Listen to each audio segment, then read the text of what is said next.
You've now been in Dubai for how long? I'm a cave. I did audition for a few films, I remember. Shahid Kapoor's first film, what is that called? Oh, Ishq Vishk. Ishq Vishk. So I don't really think from the mind. I largely think from the heart. Every time I take a walk through Meena Bazaar, they'll say, hey, Lokesh Kitchen. If there's just equality in between the two genders, those nations do well. Acknowledge your privilege and empathy and work on your empathy. And Shah Rukh, nobody beats him.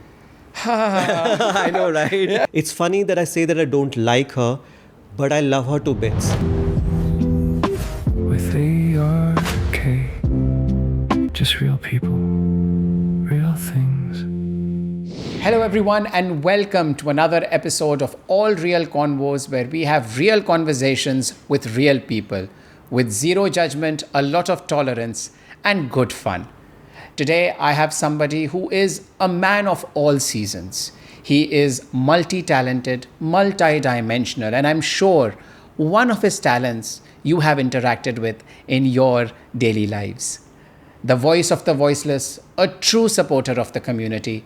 Please help me welcome Lokesh. How are you, Lokesh? I'm good, thank you. Thank you so much for having me on your show, Asad. Thank you so much for coming. It's a pleasure having you. We go a long way, and I'm happy we're kind of sitting across the table and having this conversation, man. And this is the first time that I am sort of interviewing you. It's always been the other way around. Yeah. Just for people to know that Lokesh is such a wonderful supporter of the community that whenever we used to do community events, independent events, you were always kind enough to call us on your show and give us the... It always works two ways, both the ways, right? So you were creating great content, and when you came on our show and spoke about on the radio, spoke about your plays and everything, it was good content for our listeners. So I think it works both. Nobody is really doing anyone a favor, I guess. No, but it was, because there is a special, there's a special kind of blood that helps support the community. Yeah. And there is, because everybody loves, again, as you said, right? And Dubai is a city where you have the biggest events that are coming in. I'm sure you've met all the big stars who come for their shows, for their movies, for their promotions. Yeah. And in that,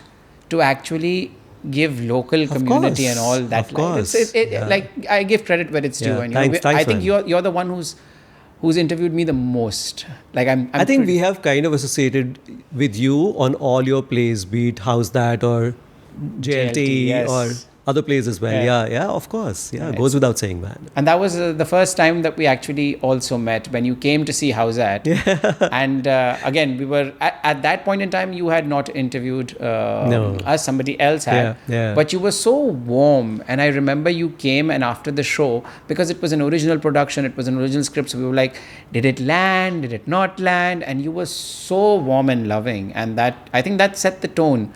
And since then, you've always been... Likewise, yeah. So I think every time I have met you, you've been nothing but encouraging, always warm, pleasant, easy to talk to, with no agenda and all that. So conversations always flow with you, man. And that's why All Real Konvos. Yeah, right? exactly. That's why that makes perfect sense. So you've now been in Dubai for how long? I'm a cave. You're a cave? I'm not a human being. I'm actually the algae on the cave. I'm not even the cave. I've spent, 16 years here. 16 years? Yeah, 1/6. I came in 2010. Wow. So I just finished 16 years. You're just 2 years before me, so I'm a cave as well. And you've been associated with radio all your life, right? Yeah, ever since my school days. I've been doing radio for like last 30 years. My first radio show was 1997. Wow. Yeah. So nearly 30 years, 29 years, yeah. And how has that journey been? Has it been fulfilling? Has it been was this what you wanted to do all your life? Yeah, so as a kid, I always wanted to be like in performing arts, like a public speaker. And radio always fascinated me. In school only, I was like, okay, this is like an interesting medium and all that, right? And really encouraging friends, especially one of my very, very good friends called Neeti. She would always tell me that you have such a good voice, you should go and try radio. She had done a couple of shows. Her sister had done a couple of shows. So yeah, radio fascinated me, wanted to try TV as well. Especially in India, it didn't really materialize. You didn't have the click for television, like, kya? No, that's not the kind of TV I wanted to do. I wanted to be a VJ. Oh, okay. And I did try for MTV and Channel V, and I was like in top 10 and all that. But as luck would have it, I moved to Dubai in 2010. Then I kind of lived my TV dreams here. I've done like a few TV shows and all Correct. that. But yeah, like I knew that I wanted to be in performing arts. I knew that I wanted to be like a public speaker, be it radio or be it on television or stage or and yeah, and the journey has been pretty amazing. Yeah, in the last 30 years, you know, I always say this, and every time somebody interviews me, I'm when I say I'm a cave, I'm actually a cave in the profession, because I started doing radio when we used to play LPs. And I'm happy that I'm speaking to a millennial, because I've spoken to a lot of Gen Zs and they don't What even is know. an LP? Yeah. With LPs and cassettes, and not even LPs. What are those called? वो जो आनंद film में था, I'm forgetting the name. You know the... No, even the gramophone? No. No, not the gramophone. Anand film mein, you know, that thing starts playing. It's like, what is it called? Yeah, I know what you're talking about. I don't know what it's called. There are two discs basically. It's pretty much like a cassette, but like a bigger one. Yeah. So I started radio, Back in the day. playing music off LPs and cassettes and all that, to now, you know, state of the art software systems and all that. Everything's digital now. Everything is digital now. So yeah, from analog to digital. Yeah, even editing, right? People used to sit and cut reels and join them, and now it's like people can become editors sitting at home. It's become so. Yeah. So performing arts, right? So did you ever, like, now that you've told, why didn't you ever get into theater over here? Yeah, that's a different skill altogether. I don't think so. I'm an actor. You know, a lot of people ask me, why didn't you join television, films, or even I don't think so, Ray. I'm an actor. I actually think contrary. Like, having been in this industry all my life, I think the kind of personality that you bring, which we'll talk about the other things that you do. Yeah. I think you should at least don't die wondering. Just go for it. Just try once. I've never given it a thought. I've never given it a shot also, because, okay, I'll tell you my limitations as an actor. I'm very bad with remembering lines. You know, as a radio person, as a host, as a VJ or whatever, the strength is to think on your feet and come up with your own lines and everything, right? And I can do that. You wake me up at 2 o'clock in the morning, I'll be able to rattle off one full paragraph without, you know. But if you give me lines to learn, and then to put emotions into it, and then to deliver, I mean, acting is I don't know how you guys do it. You actually have to create a character which is not your own. And I'm a firm believer of, you know, keep it authentic, keep it whatever. So I think that kind of works in my favor when it's on radio or TV, but I don't think so I will be able to pull off a job. We'll put a pin in this. We'll have a conversation. 100%. Maybe you could be my mentor. I think that improv and acting, especially live entertainment, will be right up your alley. Fine, camera, film is a bit different because you're staring at staring at a camera and trying to bring the emotions out. But a person like you, especially with all the people that you interact with, I think when you bounce off the energy in an improv or in a live show, I think it could be something. I did audition for a few films, I remember. So, Shahid Kapoor's first film, what is that called? Oh, Ishq Vishk. Ishq Vishk. Yeah. So they had a nationwide hero hunt, by the way, that was happening. So they came to Delhi also, and I was in college. No, I was in school at that time, or college, one of the two. And so the first location was close to my place, and I went and I auditioned, and I failed miserably. I remember it was a bad audition. And then I came to read in the newspaper that they were conducting auditions somewhere else, and that was basically South Delhi, which is kind of away from my place and all that. So I was like, okay, let me go and try again. So then I applied again, and then I kind of auditioned pretty well and all that. But yeah, nothing materialized. But I remember one of the auditions which was happening in Dubai for a film, and the producer director kind of knew me because they'd come on my show and all that. I said, why don't you come and try? You know, they were being as kind as you are right now, and they were like, you know, you speak on the radio, you're so spontaneous, you should come and audition. So I went, and they said, we give you the free will, you do whatever you want to do, you create a scene and all that. So when they gave me that freedom, I actually wrote a scene myself. Excellent. Which was an emotional scene, whatever, and the character kind of breaks down. And then in the audition, I broke down, and I remember everyone who was behind the camera, they were all crying. Wow. Yeah. Listen, now, what else do you want? Yeah. Like, what else? That is it. Yeah. So then that movie never took off. So Okay. See, but that is the movie's fault and the producer director's fault. But if you manage to do that, I think that is outstanding. I think we should definitely have this conversation. But the other content that you do, let's talk about the stuff that is going on in life. You have done so many unique pieces of content, whether it's Loki's Kitchen, which is where you share recipes with people, whether it's the Bollywood quizzes that you do, which is live entertainment. It's the fashion, you've done a lot of fashion shoots, you've been very vocal about it. How could one person be so diverse? Like, was it like it just kept happening, or were you ready for it and you were like, no, this is my game plan? There was no game plan. Yeah, like I think one is the heart and the other one is the mind, right? So I don't really think from the mind. I largely think from the heart. Whatever I'm passionate about, I'm passionate about food, I'm passionate about fashion, I'm passionate about films, feminism, conversations around social issues. Whatever comes naturally to me, I create content around that. There's no ki, for example, if you tell me, listen, there's a lot of money, by the way, if you start talking about cars. I know nothing about cars, So I will straight up say no, because that's not my forte. Or if you say, listen, gadgets, you should totally do gadget reviews and all that. I do not know anything about gadgets, so I'm not going to do it. But these things are very, very close to my heart. I've been cooking ever since I was a kid, How lovely. I've been cooking ever since I was like 12, 13 years old. And actually Loki's Kitchen also came up very interestingly. I remember I was just shooting, I was cooking in the kitchen, and then I started taking pictures. It was a pictorial recipe to begin with. Okay. This is back in 2015-16. Yeah, before the advent of everything. Before the advent of Instagram, Reels, whatever. So I was just taking pictures at every step of the recipe, and I put it up on my Station City's Facebook page. And within like 15-20 minutes, my boss rushed to the studio and she's like, what have you done? I said, what happened? She said, you just put this recipe and it has already got like so many shares and all that. And people, so it's like, okay. Yeah, this is something interesting. This is interesting, yeah. So then I continued doing pictorial recipes. It was literally like 7 pictures, step 1, step 2, step 3. And then when the reels came in, when the videos came in, then I switched to videos and all that. So what, to answer your question, there's no game plan as such. Whatever you're passionate about, just like keep creating. And that's a very interesting point of view. I've had a conversation about this with a couple of other people as well, is where does your content creation journey stem from? Should it be passion? Should it be this whole concept of let's get viral? Should it be from, oh, this is the trend? Should we just like copy trends? Because there are some people who just make videos when there is a trend going on. They just keep copy pasting that and they have their following. I think that's their forte where they can do that. But from a content standpoint, what's your take on it? See, I don't want to this is what I think, and this is not a blueprint for any kind of success. Let me just clarify right on the beginning. What works, in my opinion, is the passion for whatever content you want to create.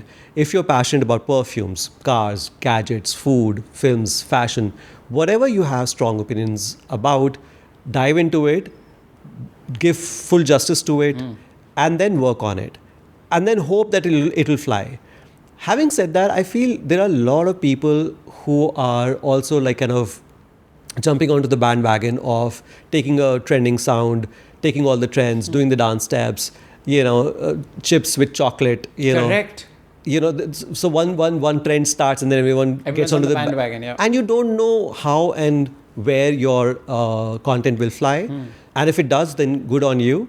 But to sustain it in a longer period of time, I feel that you need to like kind of focus on what your voice is, understand what your voice is, and then build on it. Because that will help you in a longer run than these quick, fleeting viral moments. And I think that it's completely, I'm with you in that. I think that there's persistence, there's passion, there's the truth that you have to your craft or the subject, whatever you have, like whether it's perfumes, whether it's gadgets, whether it's music, you need to be very persistent. And yes, these trends can be very good, like one-shot marketing, like bumps in your journey. So it's not that you shouldn't do these things, but that persistence, the 20-30 years that you put into radio, when you do something which is passionate, it helps build on that. But then because of your consistent, people remember, let's say, a Loki's Kitchen. Like when you walked in, the first thing our team was like, where do I have that? Like it just resonates with so many people. You will not believe, every time I take a walk through Meena Bazaar, and people recognize, right? And they will call out your name. So they don't say, hey Lokesh, they'll say, "Hey, Lokesh's kitchen," And you're like, I'm like I have a name, guys. Like my name is Lokesh, not Lokesh's kitchen. But it's nice that whatever better you than just saying, "Hey, kitchen." yeah, as long as it has my name in it, I'm okay with it. Yeah. So this content journey that you've had, one of the content pieces that you had, which is also very close to my heart, which I think admire and enjoy the most, was the content that you created with your mom and the relationship that you have with her. Whether it's the small videos that you guys do or the travel that you've done. You know, you've traveled the world with your mother. How is that? Like, when did this bond? Because as a son to a mother, it always goes through graphs, right? But there comes a point in time where it just becomes either extremely strong or it just falls through the cracks. So where did this, like, have you always lived with your mother, or have you always been this close to your mother? Like, what's the... This is a very long answer. Are you ready for it though? I am. I don't know if our production team has enough reel for it, but it's your mother. The floor is yours. For moms, you can take we can skip all the other questions and just do this. You know, so whenever I put content out, especially with my mother, the constant comments that I keep receiving and the constant response that I keep receiving from people is that you're such a good son. You know, this is so amazing. This is so nice. And for me, it really is the basic, I feel. So, you know, as far as content with my mother is concerned, every time I put out my traveling content with my mother, most of the people say, "Oh, what a lovely son, you're such an amazing human being," and all that. And it's very interesting, and it really fascinates me because I don't think so traveling with your parents is being a good son. I understand a lot of people do not do this, and that's the reason the bar is so low that anyone who does that, you know, suddenly become like the most amazing son and all those things. My point is very simple. I'm traveling with my mother. I have a job, right? I slog throughout the year and I need a break. My mother at 70 is still working at home. She's managing the house, Correct. right? She cooks with me. She manages the house. She looks after me. She keeps the house intact. She deserves a break. Absolutely. You know, so it's as simple as that it's her earned holiday. It's not me gifting her a holiday. She deserves that holiday. Yeah. And that's the reason we travel together. As far as my relationship with my mother is concerned, you know, to answer your question, you were asking about if I have, you know, been very close to my mother. It's interesting that you said that. You know, I did not realize it till this question, that I've actually always stayed with my mother, barring 2 years when I was traveling and didn't really stay with her for 1.5 years. Otherwise, in my 46 years of existence, my mother and I have always lived together. High five on that. Same here. Right? Right? And not my brother, not my sister. My mother and I have always lived together. Now, as far as my relationship with my mother is concerned, I really genuinely feel that we need to humanize our mothers a little more. I think we kind of put them on a pedestal, कि माँ सबसे होती है, माँ selfless होती है. मेरी माँ बहुत selfish है. Yep. You know, she's really is selfish, and I'm not saying it in a sweet way or in a cute way. No, I'm kind of complaining right now on camera. So it's okay. I'll return the favor. I will also complain because it's you're right. And that I think. And sorry to cut you off. Once you take them off that pedestal, once you have all of these fights, is when your relationship gets stronger. Yeah, absolutely. And even if it goes like sour, it's all right. But I think what we need to do is we need to treat women and especially moms in a very human way. Yep. You know, we dehumanize them when we say that, oh, माँ बिल्कुल amazing है, भगवान है, ऊपर है, ये वो है. And there is a flip side to it, right? Because then when you put them on the pedestal and things start going wrong in your life, they are the only ones you blame, and with passion. Yeah, exactly. Right? That you were supposed to be there. How could you do this to me? True. And then this whole pressure that we build on moms that, oh, this is how you're supposed to be. This is the pedestal we have put you on, and you're supposed to now be on that pedestal by making all the sacrifices and all that. No, do not make any sacrifice. I agree. Be more human. So she takes me for granted. You know, she can be pretty selfish at times. I also say that okay, there's a difference between liking and disliking. So when I say I do not like my mother, it doesn't mean that I dislike my mother. But my mother and I are very different from each other. My mother is very conservative. My mother is also, she has a lot of internalized patriarchy in her. So she sees the world from that angle. I don't. And I don't like, a few standpoints that she has in life. And I don't like her. But doesn't mean that I dislike her. But my relationship with my mother is, and this is something that I cannot ever explain, I love my mother to bits. Like, I cannot explain this. It's funny that I say that I don't like her, but I love her to bits. Like, her well-being is, and this is not like I wake up thinking, oh, I'm going to do something for my mother. Her well-being is so much of importance to me that it tops everything. And I think that is the reason we've kind of stayed together. So I deeply, like, I'm almost getting emotional saying this. Like, when she travels, my biggest concern is that I hope she reaches home wherever she is, safely. So I can't quite explain it. I might fight with her. I might feel that I'm being taken for granted. I might even feel that sometimes she's selfish. And these are not the reasons why you love someone. But despite that, I deeply, deeply love my mother. If there's one person in the world who I have genuinely loved with all my heart, it's my mother. And lastly, I think Mom and I have been each other's support system. And she's one of the most chilled out people to live with. Despite her, conservative thinking and all that, I think she's extremely chilled out human being. She lives and lets live. She has her own life. She's not a pylon on anyone. She's not dependent on anyone. And I think she's one of the most chilled out and easiest people to be around with. And I think that kind of explains why we have, why we have kind of lived with each other and yeah. That's really beautiful. And I think that what you said in the beginning actually sets the tone, right? That this is supposed to be base, and sadly it's not. And you touched upon a lot of things like putting them up on a pedestal, and then, because of that you hold them accountable, humanizing it. And this embedded love that you have is truly commendable. I think that is I wouldn't call it an inspiration, because I think it's a good example for people to be like, this is what it should be. This is what, this is what biology, society. I don't know whether it should be. I mean, I feel that if you do not love your mother, that's also okay, because, they're human beings at the end of it.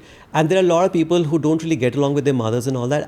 As long as you're not disrespectful, and if you part ways, that's also okay, I have a different point of view. I agree with not loving. I agree with not sharing everything with them. I agree with not being dependent on them or having them dependent on you. Right. But I think that I joke about this with my mother a lot, that the 9 months you've kept me in your belly, now you hold my life accountable to it. And I always make that joke with her. But I tell my mother that, listen, it was your choice. Yeah. You gave me birth. That's no I had no favor. say in it, and I had no say in it. And also, don't turn it around and say that, hey, listen, we did you a favor. Of course, they gave me best education and they really brought me up and all that. And that's nice, and I'm grateful for that. But I am not indebted to you, because you had your own selfish reasons to have children. You had a daughter, you had a son. Your family was pretty much complete. Still you ended up having me. Clearly something was missing in your whatever, or I was an accidental child. I don't know. But I'm not going to be indebted to your life because you chose it, boss. That was your choice. That was not my choice. So. But even, beyond this, I think that this kind of relationship, and I'm a very spiritual kind of guy as well. I think this kind of relationship is very unique in the world, right? You can only have one biological mother, and if that person has stood by you, or if that person has tried their best, at least give them a bit of empathy and a bit of tolerance. I'm not saying that you love them or you take care, but once in a while, if your relationship is even very sour, once in a while, I think you can give it a bit more than what you give to the other relations. That's my point of view. So, I was having this discussion with my sister, and she has like a daughter and a son, and the son is like now doing well for himself. He's a pilot. And of course now, and my sister and both my sister and my brother-in-law have worked pretty hard bringing up the kids and all that, right? I was telling her, listen, you do not have any expectation of your kids. And tomorrow, if they do not want to take care of you and all that, they should have the right to not take care of you. The whole point is to just like kind of set them free, have no expectations. And I understand my mother also chimed in saying, "Arey, बच्चों का फर्ज नहीं बनता है" and all that. I said, किस चीज़ का फर्ज बनता है कि आपने उनको पाला और बड़ा किया? वो तो आपका choice था ना, वो तो आपने I agree with that. So are you saying that it was a kind of a transaction that you're getting into, that we are investing so much money and time in you? And you had no say in it, right? And you had no say in it. So just because you have been great parents doesn't mean that you should be rewarded for it. I know it sounds very jarring to the ears, but if it comes from within, it comes naturally. If my nephew wants to take care of my sister, or and genuinely, like I take care of my mother not because she's given me a good life, or not because she's brought me up or she's given me birth or anything. I take care of my mother because I deeply love her. Correct. And there's no reason behind it. There's no reason behind that. Also, there's a lot to benefit. Like clearly I'm benefiting from my mother staying with me. I benefit a lot, from her existence. The food is on the plate. Though we both cook, but she takes care of the house and all that. She's doing a lot still. And there is at an 70. emotional support. And there's a huge emotional support as well. It's a safety net, right? Yeah, it's a support system. It's a full safety net. So, but I agree. I think that this concept, and I think it's evolving as well to what you're saying, that people are like, we should not expect from the children, because now I think that all about mental health and understanding the journey and all of this and individuality. I think this is all coming up. But again, going back to the point of that relationship that you share with your mother is it's very beautiful. Thank you. And I relate to it because I have the same with my mother as well. I know. You were not with her for 2 years. I was not for 3.5 that I went to university. Apart from that, we've lived together and we're each other's support system as well. My father passed away when I was very young. I was the eldest. So we sort of became a team back then, and we're still a team even 30 years later. True. We're still a family. Like my brother and his wife and kids are that is one family unit. My sister has a certain family unit. My family is mom and I are family. So absolutely, 100%. It is. One of the things that I wanted to speak to you about, and we were having this conversation even before this interview, right, is that the advocate that you are of the community and the voice of the voiceless, as I say, right? Even right now, I think that there's something that you're doing which is so beautiful that in these times where people are worried, rightly so, they are anxious, they have to take care of their families, they have to take care of their well-being, you still go above and beyond to try to help people who don't have jobs to land jobs, to get a support system, somebody looking for a place to live.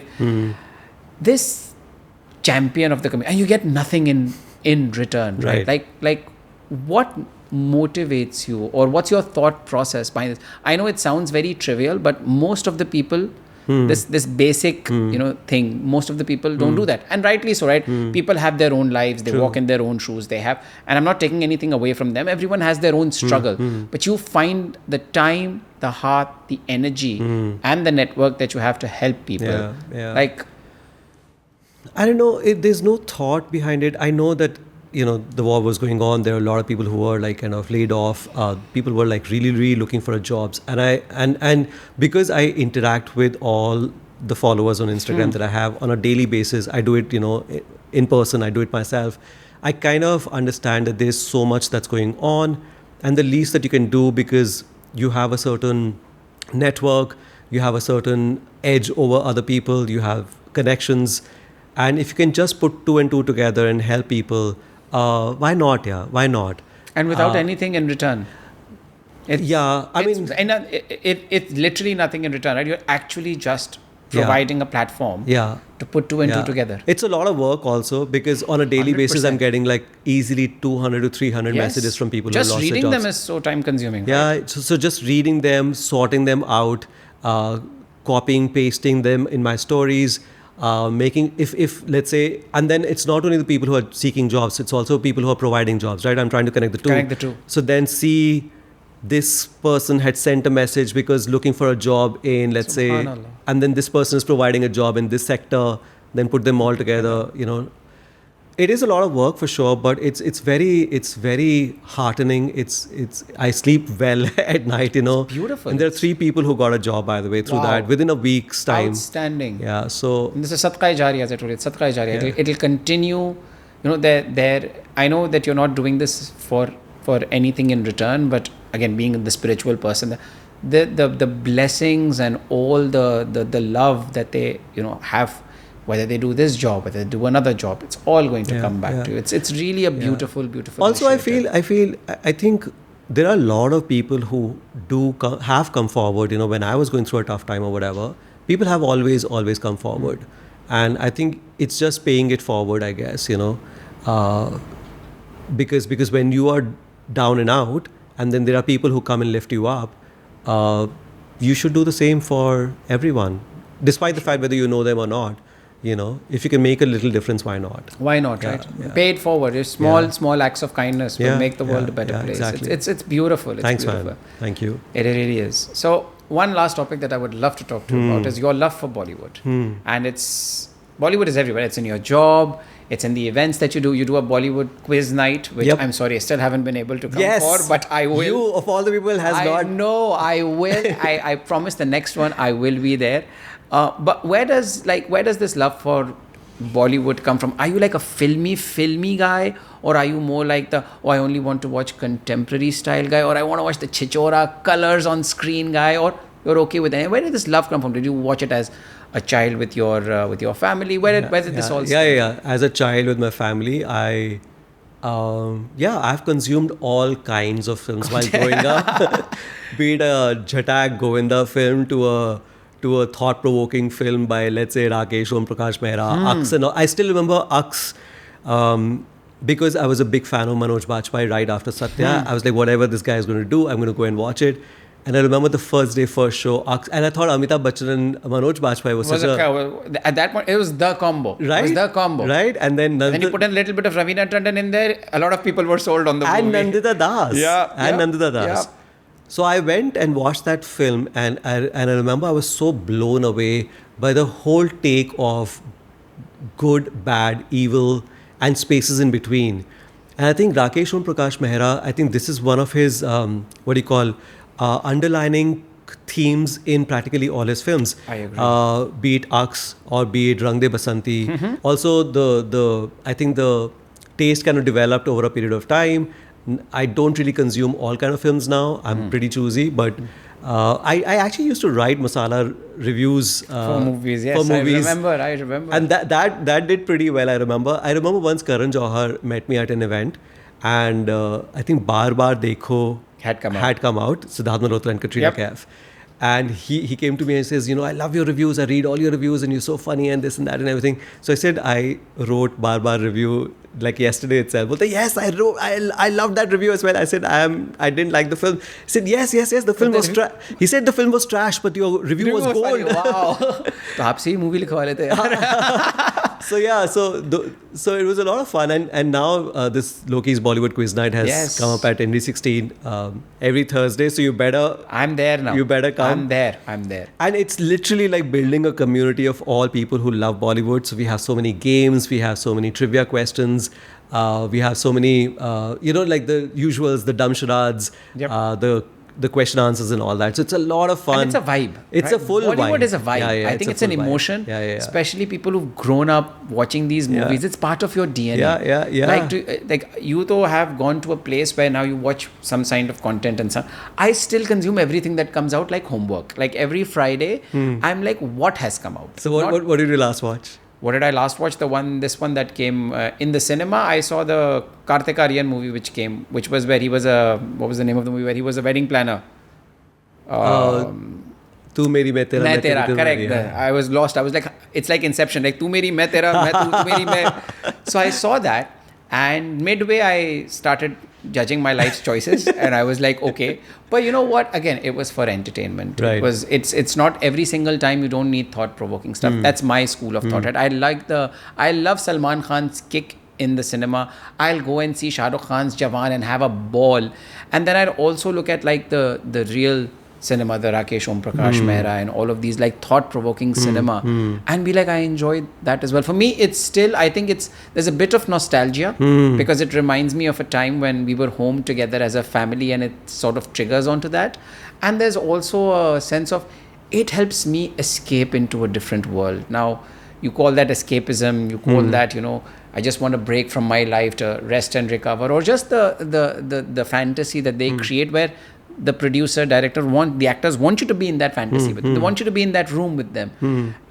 So I think that's something which I still thoroughly enjoy. And yes, my database is very high because of that, because I've consumed everything that You have to come for Loki's I Bollywood quiz. will. And I'm kind of guessing that you're going to like ace that. You know, you're going to be like No one of the pressure. top. No pressure. No, but because if you have consumed such a wide variety of Bollywood, then I think could. yeah. I'll just end with one story that I had, that I was invited to a wedding very recently, and I know this guy is going to hate me when he's going to see this episode.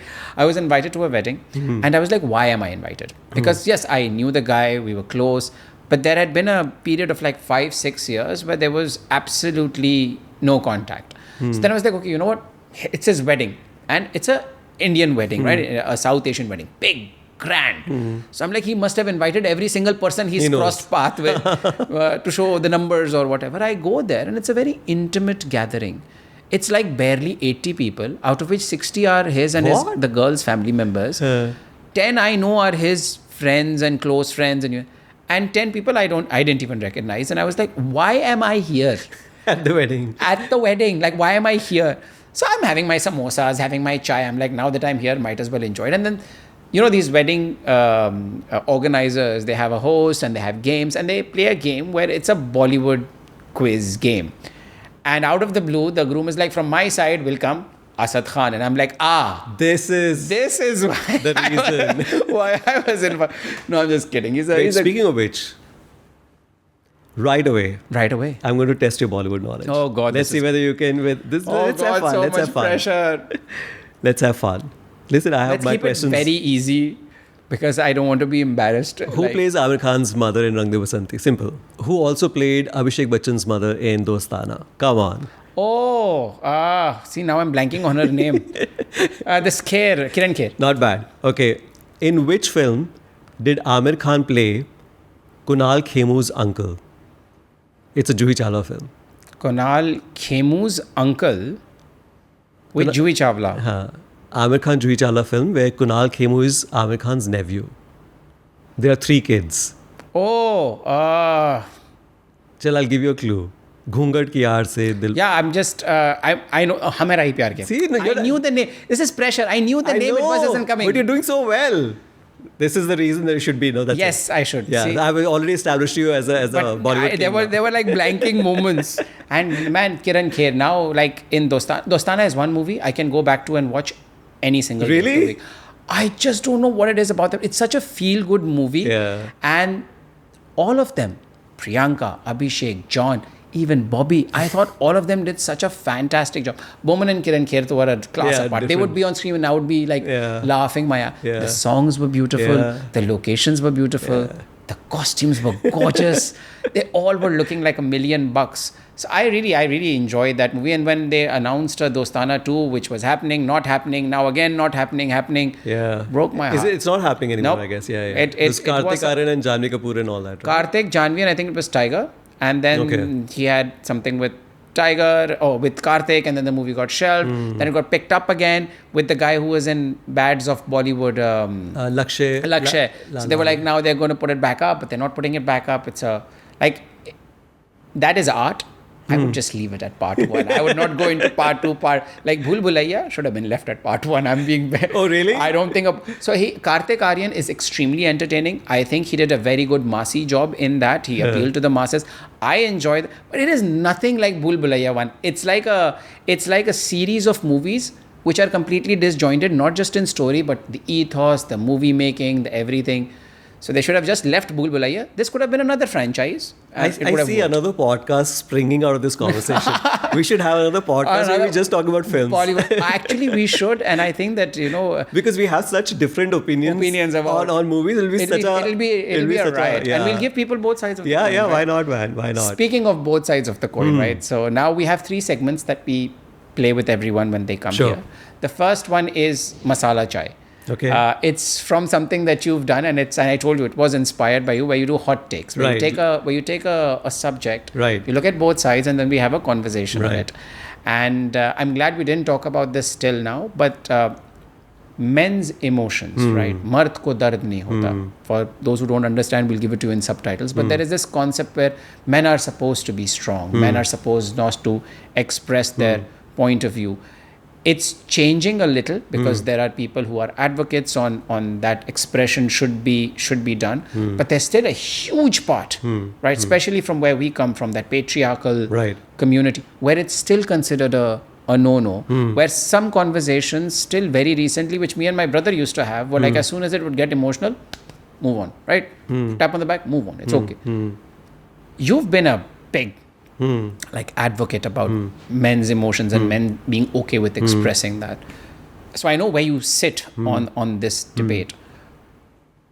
Why is it so important for men to at least start this journey to help change that patriarchy? Because there is a link, right? It's a vicious cycle. So how important is it, and how do people break through that as the first matchstick which steps back so that the fire doesn't continue? Again, a long answer. Go for it. I've been talking a lot about feminism, gender equality, the demand to have vulnerable men, the demand for men to express and be vulnerable and just like have conversations and to create a safe space for both men and women, right? In fact, I've done 2 TEDx talk which are basically on these topics. It's only like the first TEDx talk was feminism from a privileged point of view of gender, which is a male point of view, and the second was about toxic masculinity and masculinity in general. Now, a lot of people ask me why I talk about gender equality and patriarchy affecting both men and women. The answer is very simple. It's for a very selfish reason. A lot of people think that, you're trying to score with women. That's the reason you keep talking about feminism and all that. That's largely projection from the people who are saying that. I agree. But for me, it's basically very selfish. If there is gender equality, if men are being vulnerable, if women are taking charge, and if there's just equality between the two genders, those nations do well. Those nations are happier. Those economies are happier and better and are flourishing. And this is not just me saying it. The numbers have shown us. The study surveys have always shown that to us. Plus, I have had the first-hand experience. I've traveled nearly to 70, 80 odd countries. Mashallah. And I've been to Scandinavian countries. I've been to the Western Europe. And I've seen it with my own eyes, how the dynamic between men and women just changes in those countries and how happy and how relaxed these human beings are. Every time I talk about feminism and gender equality, a lot of people, especially a lot of men say, oh, but you do not talk about us, about men's rights and about men's rights and all that. And which is true. When I talk about feminism, when I talk about gender equality, or when I'm talking about rights for women, I am not attacking men. I'm actually attacking the system called patriarchy. And like you rightly said, patriarchy kind of affects not only women, but men as well. Correct. It kind of robs them of your humanity. Traditionally, if you go, where did it come from, right? Why are men they don't express well, or they're not vulnerable? Where is it coming from, right? So the traditional role, when we were hunters and gatherers, right? The traditional role was for men to provide and protect. Correct. Protect the families from animals, from attack from outside, because we are physically stronger than women, so that responsibility fell on us, right? And I think that was a time of being hunters and gatherers. Yep. It's 2026, we have evolved. There are no wild animals attacking the women in our lives and all that. I think in this whole concept of we got to be the provider, we got to be the protector, we cannot cry and we cannot break down, because then who's going to take care of your family and all that. In this whole attempt, I think we kind of forget that you are affecting yourself and then you are letting your family down, eventually. Correct. In a long run. So I feel it is so important for men to open up, to have conversations, to the point that I feel that now people wear it as a badge of honor. Men wear it as a badge of honor. हम लोग express नहीं करते हैं, हम लोग तो vulnerable नहीं होते हैं. अरे मेरी responsibility है पूरे मेरी family के and all that. अरे you are hurting yourself. आप जब आप प्लेन में होते हो वहाँ पे भी इंस्ट्रक्शंस आपको दी जाती है दैट पहले आप अपने ऊपर आप लगाओ ऑक्सीजन मास्क, उसके बाद आप दूसरों को हेल्प करो. तो if you are not helping yourself, you're not going to help anyone around you. And it seeps into the way you treat others as well. Exactly. Because there becomes this, I wouldn't say God complex, but a sense of superiority. Yeah. Where your relationship, the way you're navigating through that with your family members becomes like, I'm here. Yeah. You guys are there. Exactly. And then that hurts. It's a dual. Exactly. It's a double. Yeah, you're it right. hurts twice as much. Yeah. And then suddenly men are talking about male loneliness epidemic, that male, the whole concept about 80% of the women are not going to choose, they choose only 20% of women and all that. Now men are blaming feminism and men are blaming women, saying that women are not choosing us. But what have you done to emotionally evolve yourself? Have you put in the hard work to like kind of to be there, to listen, to communicate, to treat women equally? No, you haven't done that. And now you're crying foul saying that there's male loneliness epidemic. If there's first of all, there's no epidemic like that. But even if there is, chalo, for the sake of the argument, if there's a male loneliness epidemic, it is because of patriarchy that has controlled the women. And now women are saying that no, we need better, we want better, and we can fend for ourselves, we can protect ourselves, we can provide ourselves. Are you ready to show up emotionally or not? Emotionally and step up, yeah. And if you do show up emotionally, there will be no loneliness epidemic. So the problem is not the women, the problem is patriarchy that controlled you and expected you to behave a certain way. So no, and with this we segue into the next, because I think that what you left, that could be that will go into my J1, where I ask just one thing. Okay. And the just one thing is men who today want to take a step back from patriarchy, men today who want to start this journey. It's very hard because there is generations of conditioning and where you are stuck. If you could give them advice on just one thing that they can start this journey with, that first step, not the like how to start on that, what would that one thing be? Just empathy. Just work on your empathy. Just listen. If Me Too movement starts, don't say men too. If women say our rights, don't say what about men's rights. If women are, there are so many men who come up to me and say about in metro, in buses, it's only for the seats are only meant for women and all that. No, why not for us? Who are we protecting when we allot them those seats? Who are we protecting women from? From men. So do you understand? So if you really want to take the first step, first of all, acknowledge your privilege of gender. Okay? And I think people will be able to understand this a little better when they understand that they are not the privileged ones. I think we all are the underprivileged ones in some part of the world. I'll give you my own example. When I travel to Europe, there is subtle racism that exists, right? For example, if I walked into a store, okay, and there's no direct or in-your-face kind of racism, but if I walked into a souvenir store or if I walked into a restaurant, and if there's a white person who's walked along with me, the white person will always be addressed first than me. I'm paying the same amount of money, I'm doing the same kind of shopping, but the white person will always be addressed, right? So I know that I am not the privileged one in certain pockets of the world. Now, when I realize that, at least I can realize my own privilege of gender. When I want my equal rights in a white country or want to be treated equally, then am I ready to acknowledge my own privilege of gender and then provide the same platform to the... Yeah. So once you kind of understand that you are the one who is underprivileged, and we all are underprivileged in some parts of the world. Even the white man, the top of the hierarchy and the top of the pyramid, which is a cisgender white man, will also be some kind of underprivileged in some parts of the world. And if you want equal rights, then you've got to provide equal rights for the other person. So to answer your question, acknowledge your privilege and empathy and work on your empathy and see it from the other side of the... Super. Yeah. So empathy, understanding, listen to understand. I think that's the that's the best. Don't listen waiting for your chance to speak. Just listen to understand. That's beautiful. Now the last segment. Now I'll have to pull out my phone because it's rapid fire. It's rapid fire. Karan Johar has infected all of us. For years and years. What is a podcast or an interview without a rapid fire? And I've done it on all of mine. I don't know why I'm obsessed with it. Like people tell me that, khalas, let's move on. I'm like, I can't. No, we have to. We must have a rapid fire. Very hard to move on. Okay. Lots of rapid, lots of fire. Black pants or pink shirt? Your preference? Pink shirt. One thing people will not find in your kitchen? Non-vegetarian food. I'm a vegetarian. The best celebrity interview you've done? Oh, there are so many of them. Pick one. Shah Rukh. Nobody beats him. I know, right? Yeah, Shah Rukh is... My worst and my best.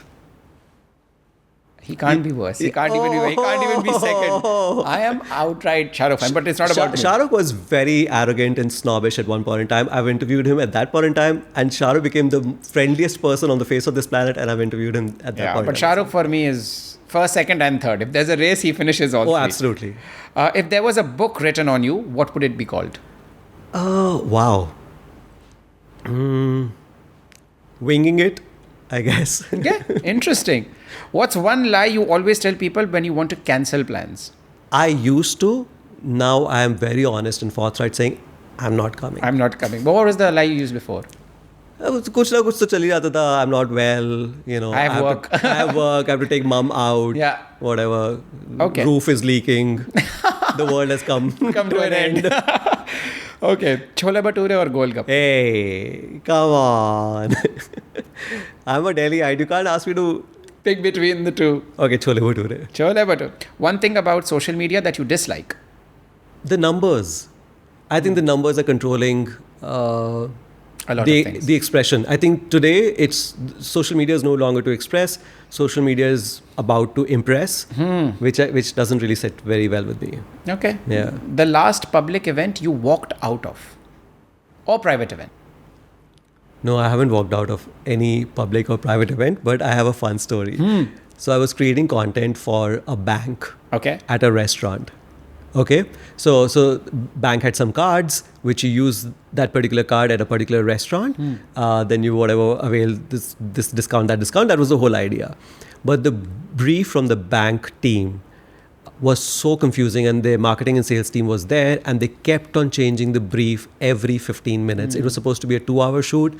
It went on till 6 hours, and they kept on asking me to do this and do that. Arey nahi, ye theek nahi hai, wo theek nahi hai. And they kept on changing the brief every 15 minutes. And after 6 hours of patiently dealing with them, I said, I'm not going to do your collab. I think I've done it. I've done it. Now I've given you all the footage, whatever you want to kind of edit and put together, great. If you do not want to, I am walking out, and I walked out. Okay, super. And the last question is, who was the last person whose DMs you slid into? For whatever reason. Kalki Kekla. Okay. Yeah. Do we want to elaborate I more? totally can. I'm a huge Kalki Kekla fan. As an actor, she's fantastic, but she's a great writer as well. And she's done a few YouTube videos. I think one of them is called The Typewriter. The other one is also about a lot of things, actually. Okay, there are 3-4 videos of Kalki Kekla that she has collaborated with some production company in India, and she has written those poems, and they have converted those poems into these videos, and they are phenomenal, and they are like such brilliant writing. It's intimidating. It's almost like I wish I could write half as beautifully as she does. And I slid into her DMs, just congratulating her for the brilliant sweet. writing work that It's she's like been doing. perhaps the least controversial and most beautiful answer I've seen for this question.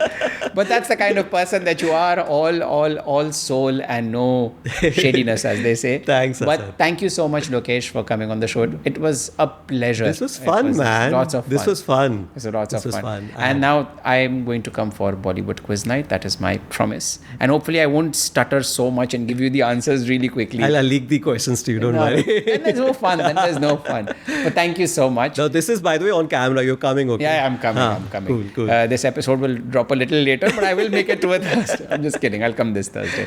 Thank you, everyone, for watching. Hope you had fun. Till next time, when we have more real people and more real conversations, keep smiling and God bless.